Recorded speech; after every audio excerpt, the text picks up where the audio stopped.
que dissipou tudo do pai, arrasou tudo que o pai possuía, essa herança, e quando volta para casa, qual é a história? É a história do Deus que perdoa. Está ali Deus de braços abertos para receber o gastão, receber aquele destruidor, receber aquele ingrato, aquele filho que saiu. Volte!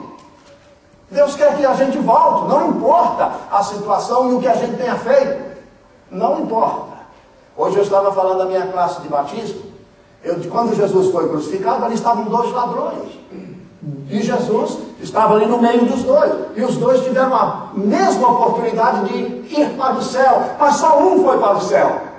Só um. E por quê? Simplesmente porque ele olhou para Jesus e disse: Senhor, tenha misericórdia de mim. Lembra-te de mim quando entrares no teu reino. E o outro? O outro olhar para Jesus e falou: você não é Deus? Desça da cruz. Salva você, salva depois a gente. 2 atitudes diferentes. Em todo lugar, em qualquer circunstância, você terá sempre mais de uma atitude. A atitude daquele que se quebranta, se arrepende, que volta, que está disposto a entregar a vida, a continuar, a andar com o Senhor. E a atitude daquele outro que não está nem aí. E vai se perder. Não porque Deus queira que aquele se perca, mas porque ele toma a sua decisão própria de se perder, de ficar longe do Senhor. Aí é que está a questão. Então, a Bíblia diz que Daniel e seus companheiros foram abençoados. Que coisa maravilhosa. Mais 2 exemplos. Atos capítulo 8, versículo 20. Atos 8, 20. Eu estou dando exemplos bíblicos porque eu quero que você veja. Muita gente diz assim para mim: pastor, eu caí na tentação e tal, foi difícil. Ouvi, agora não sei o que fazer. Mas os homens de Deus foram tentados também. Esta é a razão que eu estou dando alguns exemplos, para que você seja edificado. Atos capítulo 8, versículo 20. Diz aqui que Pedro estava passando com os outros e curando as pessoas e abençoando as pessoas em nome de Jesus.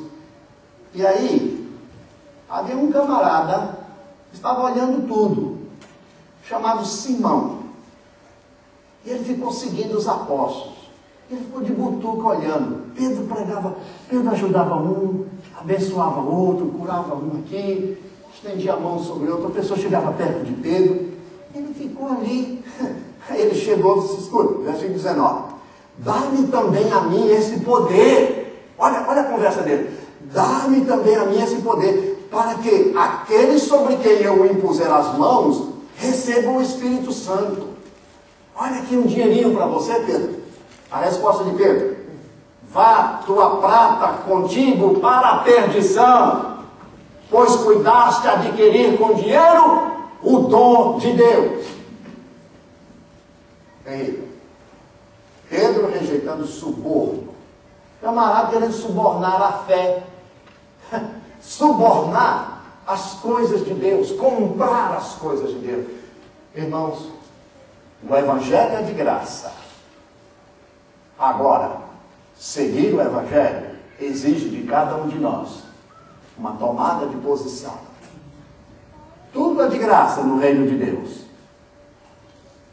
Mas você paga um só preço. O preço está na sua fidelidade, na sua entrega, no reconhecimento de que, de fato, Deus tem feito e tem dado tudo a você. Custou só a Jesus, a morte dele, tudo isso. Mas o preço da salvação é a sua fidelidade ao Senhor. Seu dinheiro, tudo que você possa dar, nada compraria o sacrifício de Jesus, nem as coisas de Deus. Este homem não entendeu de maneira nenhuma. Ele não entendeu. Ele achou que Pedro podia barganhar, dar para ele o poder que era de Pedro. O poder não é de Pedro, o poder era do Senhor. Pedro era só um instrumento. E finalmente, irmãos, temos um exemplo extraordinário nas Escrituras, que é um exemplo do próprio Jesus. Mateus capítulo 4. Vamos terminar falando sobre isso. Mateus capítulo 4. Aqui está um exemplo extraordinário. Eu fico tão maravilhado quando eu leio aqui. Então Jesus foi conduzido pelo Espírito Santo ao deserto para ser tentado pelo diabo. Veja bem, o Espírito levou a Jesus ao deserto, Foi quase que algo que estava no planejamento de Deus. Jesus precisava passar para aquele teste, para que hoje eu pudesse olhar para ele e ver o que está escrito nas Escrituras e entender que Jesus era como eu. Não era diferente não. Aliás, mais tarde a Bíblia diz o quê? Que em tudo ele foi tentado, mas em nada ele pecou. Em nada ele pecou. Um jovem chegou para mim e me perguntou, mas Jesus foi tentado sexualmente? Foi. Jesus foi tentado em questão de questões morais? Sim. Jesus foi tentado em questões, vamos dizer, de ética? Sim. Jesus foi tentado em tudo. A Bíblia diz, ele foi tentado em tudo. Tudo. Mas a Bíblia diz, em nada pecou. Então o problema não é ser pecado em tudo. O problema é se você cai na tentação e peca. Jesus não pecou. Jesus não caiu na tentação. Mas não pense que porque ele estava aqui na terra, ele não estava aqui como Deus, ele estava como homem Deus. A Bíblia diz que ele abriu mão dos seus poderes. A Bíblia diz que ele esvaziou-se a si mesmo. Então se ele estivesse aqui como Deus, ele não sofreria como homem. Ele não padeceria como eu padeço. Ele não sofreria como eu sofro. Então hoje, eu diria o quê? Como disseram os inimigos de Jesus no passado. Ele morreu ali na cruz, ele era Deus. Quem estava morrendo era Deus, não era o homem. Então ele não estava sentindo realmente aquele prego na mão dele, porque ele era Deus. Esta foi a acusação no primeiro século que fizeram ao cristianismo a respeito de Jesus e que causou muita confusão.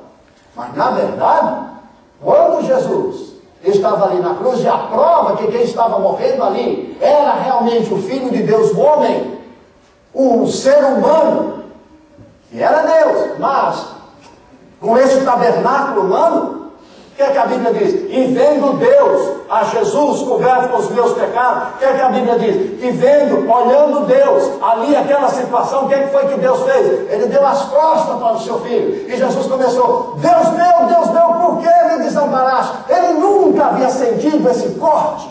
Ele nunca havia sentido nenhum afastamento do Pai. Ele disse, eu e o Pai somos um. Então a ligação com Deus era ali todo o tempo. De repente, Jesus está sozinho. Jesus está sozinho. Deus meu, por que me desamparaste?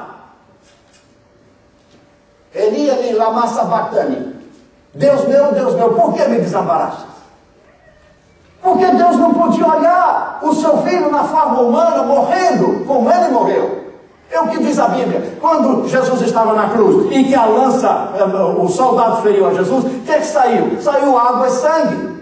Para mostrar exatamente a humanidade de Jesus. A constituição humana de Jesus. Não saiu o espírito, saiu água e sangue. Nosso corpo é feito, a maior parte dele, de água. E foi exatamente essas duas ilustrações que mostram esse lado humano de Jesus. E ele sofreu. Ora, depois que Jesus ressuscitou, é uma outra história. Porque ele diz todo o poder que foi dado nos céus e na terra. Todos estavam reunidos, ele entrava, não precisava a porta. Jesus estava na Galiléia, Jesus ia para a Judeia, era uma história diferente, é como nós. Quando deixarmos este mundo, a Bíblia diz que vamos receber um novo corpo, um corpo espiritual, um corpo diferente, um corpo glorificado. Como o corpo de Jesus, quando ele ressuscitou. Mas então vamos lá, a tentação. Diz a Bíblia, a palavra de Deus, que Jesus foi sendo levado para o deserto. Satanás se aproximou. 40 dias e 40 noites ele jejuou. A palavra 40 pode nem sequer literalmente significar os 40 dias, porque a Bíblia usa muito essa palavra, esse número 40, como se fosse um espaço de tempo. Choveu 40 dias e 40 noites, um espaço de tempo. Pode ser 3 dias, pode ser 20, não importa. Um tempo, um período de tempo, que a Bíblia chama de 40 dias e 40 noites. E então, Jesus teve fome. Ele era humano. Olha aí. Se ele fosse Deus, como é que ele ia ter fome? Deus não tem fome. Ele teve fome. O diabo se aproximou, aproveitando daquela fraqueza, daquele momento de fome. O que o diabo fez? Já que, veja a tradução diz, se és tu filho de Deus, no grego diz, já que és filho de Deus, transforma essas pedras em pães. E não seria problema para Jesus ter pedra. Um pãozinho quentinho, filãozinho daquele, ó, saboroso. Transformaria. Mas Deus não mandou Jesus aqui para ser padeiro. Ele veio ser salvador. Há muita gente que acha que Jesus vai ser padeiro. Por isso que segue o evangelho só para comer, só para ter o pão. E aí Jesus dá uma resposta: nem só de pão viverá o homem, mas de toda a palavra que sai da boca de Deus. Mas eu gosto muito quando Jesus diz: está escrito. Toda a resposta que Jesus deu a Satanás foi com a Bíblia: está escrito. Aí a Bíblia diz que Satanás leva Jesus ao topo do templo. E de lá então Jesus contempla tudo aquilo ali. Aí Satanás diz: olha, eu vou pegar ele com a palavra de Deus. Já que ele está me citando a palavra de Deus, agora é minha vez. Aí ele disse: olha, está escrito também lá, que se você pular daqui, os anjos vão te agarrar lá embaixo, vão te proteger. Você não vai sofrer. Jesus disse: ah, mas também está escrito outra coisa que você esqueceu. O quê? Não tentarás ao Senhor teu Deus. O que quer dizer isso? Não coloque à prova o que Deus disse. Porque quando você coloca à prova o que Deus diz, você está dizendo que, será que o que você disse mesmo é verdade? Deixe-me ver. Então Jesus disse: eu não vou colocar à prova se o que o Deus disse é verdade ou não. Porque Satanás diria: opa, ai, nem você crê no que o seu pai disse. Aí Satanás então leva Jesus ao monte e mostra todo o reino deste mundo. Tudo. Seria como hoje Satanás mostrando aquelas praias lindas, mostrando aquelas casas ali de Beverly Hills, mostrando toda essa coisa maravilhosa que nós conhecemos aqui em todo lugar, o mar Mediterrâneo, mostrando ali Porto Rico, mostrando toda a Argentina, mostrando todos esses lugares lindíssimos. Lindo, quanto lugar bonito nós temos no Brasil e em toda a face da terra. Tudo isso te darei. Você só precisa ajoelhar e me adorar. Só isso. Só estou pedindo isso. Ajoelhar e me adorar. Satanás, ao Senhor teu Deus adorarás e só a Ele servirás.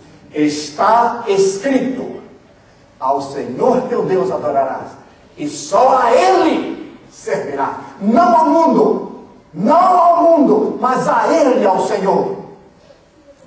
A nada e a ninguém neste mundo, nem dos que morreram, nem dos que existem, nada, ninguém, nada, só o Senhor. Ao Senhor teu Deus adorarás e só a Ele servirás. E todas as vezes que Jesus falava, Satanás propunha alguma coisa: está escrito, está escrito, está escrito, está escrito, está escrito.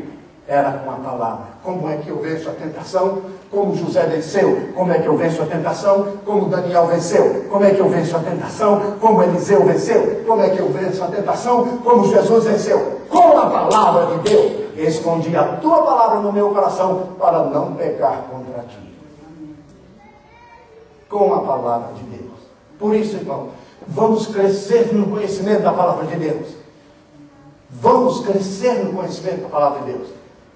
Eu estava na minha casa lá em Sorocaba quando uma irmã me telefonou e ela estava angustiada. E ela queria que eu corresse lá na casa dela. Eu pensei que estava tendo um problema. E era um testemunho de Jeová que estava lá na casa dela enrolando ela. Aquela irmã tinha 200 anos de crente e não conhecia a Bíblia suficiente para responder a um testemunho de Jeová que Jesus Cristo era o Filho de Deus. Falta de conhecimento da palavra do Senhor. Senhor, livra-nos da tentação. Livra-nos do mal. Em nome de Jesus.